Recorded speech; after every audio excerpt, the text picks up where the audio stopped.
आज हमने बनाई है थोड़ी सी डिफरेंट रेसिपी और वो है कैबेज ऑमलेट। चलते हैं रेसिपी की तरफ और देखते हैं कि ये मैंने कैसे बनाया और कितनी झटपट से ये तैयार हो गया है। बिस्मिल्लाहिर्रहमानिर्रहीम। अलीज़ी अलवी व्लॉग्स के साथ एक दफ़ा फिर हाजिर हैं। आज ही हमने सोचा आपको ये कैबेज जिसको बंद गोभी बोलते हैं इसका ऑमलेट बनाना सिखाएंगे। बहुत ही लजीज बनता है और फ़ायदेमंद तो आपको पता है ये सारी वेजिटेबल्स होती ही हैं, लेकिन इसके साथ हमने सोचा कि आपको सिर्फ कैबेज का ही क्यों, जो चीज़ें बीच में शामिल की जा सकती हैं वो भी दिखाएं। ये हमारे पास है गार्लिक या लहसुन के वो हरे पत्ते या हरा लहसुन कह लें, ये है हमारे पास। और ये हमारे पास है हरी प्याज। ये बाहर से अभी हम तोड़ के लाए हैं। आपको काफ़ी वीडियोस में दिखा चुकी हूँ कि ये हमारे बाहर ऑर्गेनिक हमारी चीज़ें हमने उगाई हुई हैं, तो वहीं से अभी तोड़ के लाई हूँ सिर्फ आप लोगों को दिखाने के लिए कि ये हम इसमें कैसे शामिल करेंगे। तो ये शामिल करेंगे, इसके साथ जो मसाले शामिल करेंगे वो हम आपको दिखाते जाएंगे। सिंपल है, थोड़ी थोड़ी सी इनोवेशन करके आप अपनी चीज़ों को ज़्यादा टेस्टी, ज़्यादा मज़ेदार, ज़्यादा ज़बरदस्त सा बना सकते हैं।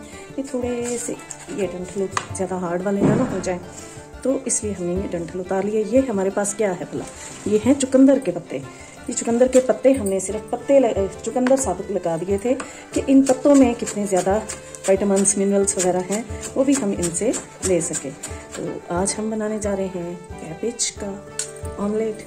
तो साथ इसमें क्या क्या शामिल करना है वो आपको दिखाते हैं। साथ हमने शामिल कर ली है ये जी, हमारे पास जितनी भी कैबेज थी इसको काट लिया इस तरह स्लाइसिस में। ये प्याज पूरी थी, हमने पूरी शामिल नहीं करनी है, इसमें से प्याज हमने थोड़ी सी ले लेनी है, बहुत ज़्यादा प्याज की क्या ज़रूरत। ये हमारे चुकंदर के पत्ते भी इसमें चले गए। ये लहसुन और प्याज, हरी प्याज जो है ना, हरा लहसुन और हरी प्याज भी चले गए इसमें थोड़ा सा हम ये धनिया भी शामिल कर लेते हैं। ये हमने पहले से काट के रखा हुआ है, तो ये हरा धनिया भी चला गया। सब कुछ ग्रीन ग्रीन हो गया, बहुत ज़बरदस्त है। अब जी इसमें शामिल करना है 2 चुटकी से थोड़ा सा ज़्यादा हमने इसमें नमक शामिल करना है, क्योंकि अंडे के मुताबिक तो 1 चुटकी के मुताबिक मैं शामिल करती हूँ, लेकिन आप अपने टेस्ट के मुताबिक इसमें शामिल कर लें नमक। ज़ीरा इसमें साबुत चाय का 1/4 टीस्पून के करीब। इसमें हमने जो बनाया है ना, ये सिर्फ 2 अंडों के लिए है।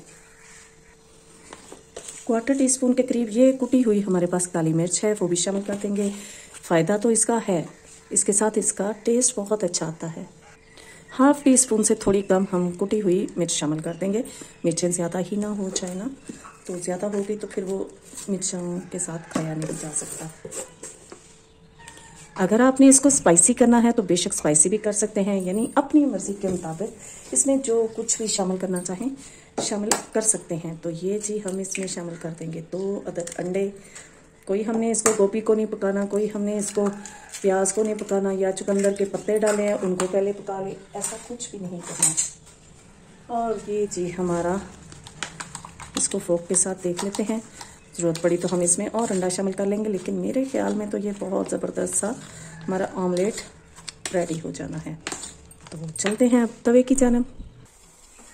ये जी ऑयल हमने शामिल कर दिया है, हमने बहुत थोड़ा ऑयल ही शामिल किया है। अभी इसको हमने इसके ऊपर डाल के तो इसको फैला लेते हैं। इसको बहुत ज़्यादा तेज़ आंच पे नहीं, एक साइड से थोड़ा कुक होने देंगे। थोड़ी आंच बहुत ज़्यादा तेज़ और हल्की में मीडियम आंच पे हमने इसको पकाना है। और जी बिस्मिल्लाह, ये भी थोड़ा सा मज़ीद कुक होने तो फिर हम इसको पलटेंगे।